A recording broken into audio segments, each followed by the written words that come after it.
Allahu Akbar, Allahu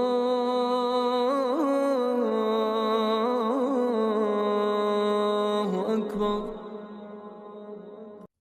What does it really mean to be successful? It's a question that pretty much dictates all our choices, our ambitions, our entire lives. But what if the answer we've all been given, the one society shouts from the rooftops, is just completely wrong?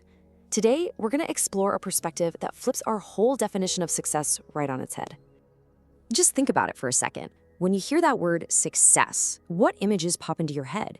Is it a fancy corner office, a massive bank account? Maybe it's about becoming famous, popular, a leader everyone looks up to.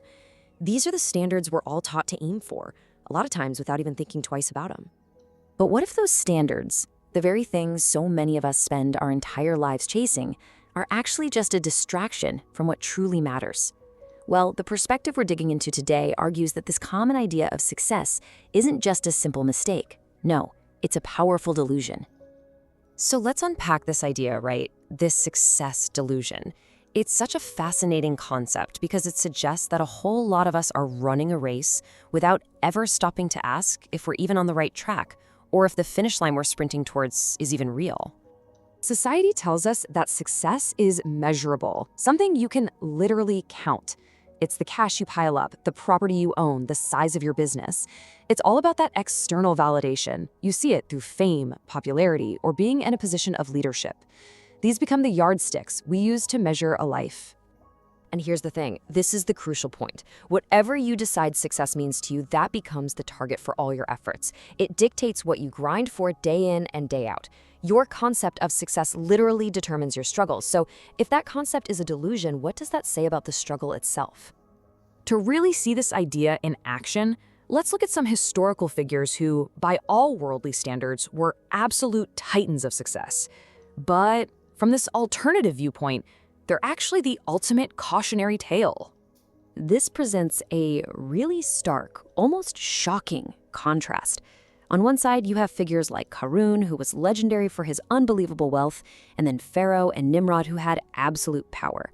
And on the other side, a man like Zar Ghaffari, who owned basically nothing. So who here was truly successful? Well, the verdict from this spiritual standpoint is completely unflinching. It argues that to get the wealth of Karun, or the power of Pharaoh, is to have utterly failed. Not just failed, but lost. It's a complete 180-degree reversal of everything we're taught to value. This just shows the deep, deep disconnect between how the world sees things and what spiritual reality might be. I mean, imagine someone so unassuming, they're just completely overlooked by society, their requests ignored. Yet their inner state, their true status with God, is unbelievably elevated. This is that hidden reality we're exploring.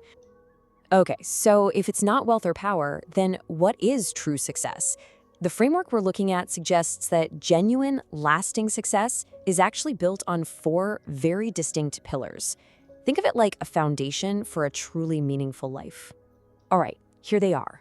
First, having faith, a core belief system that guides you. Second, performing righteous deeds, actions that actually line up with that faith and bring good into the world. But it doesn't stop there. The third and fourth pillars, they're all about community. Mutually advising each other towards truth, creating an environment of honesty, and mutually advising each other to have patience. Supporting one another through life's inevitable struggles. Now, it's easy to hear this and just kind of nod along, but to truly internalize this framework, to make it the operating system for your life, that's revolutionary. It changes your personality, your goals, your entire direction. The whole value structure of your life gets a complete overhaul. Adopting this new definition of success isn't just some intellectual exercise, it creates a profound shift in how you actually live your daily life. Let's explore what that really looks like. This one analogy completely reframes our entire existence. It suggests we aren't here to build some permanent home, but that we're simply at a temporary rest stop on a much, much longer journey. You see, the rider doesn't get attached to the tree. It's not the destination, just a brief welcome pause. And this is what fosters what's known as the traveler's mindset. It's this deep understanding that we are just passing through. Now, this doesn't mean you neglect the world, but it means you refuse to be consumed by it. The focus shifts from permanent accumulation to the quality of the journey itself. But let's be honest, holding on to this mindset is hard. We live in a world that is constantly bombarding us with the exact opposite message. So the final piece of this framework is all about active, constant maintenance. A really simple analogy helps explain why this is so necessary.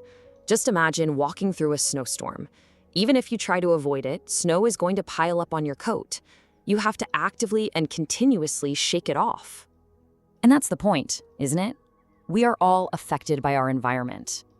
The sparkle of the material world, the constant pressure to chase wealth and fame, it's like dust or snow that just settles on our core beliefs. This perspective needs to be constantly refreshed, shaken clean, so we don't get fooled by all the glitter. And how do you do that? How do you shake off the snow? You do it by constantly bringing yourself back to the true definition of success. By remembering that it doesn't come from property or power, but from those 4 pillars: faith, good deeds, truth, and patience. So as we finish up, the question really gets turned back to you. After exploring these 2 vastly different models of what a successful life looks like, which standard are you truly striving for? It's a question that's definitely worth reflecting on. Thanks for joining us.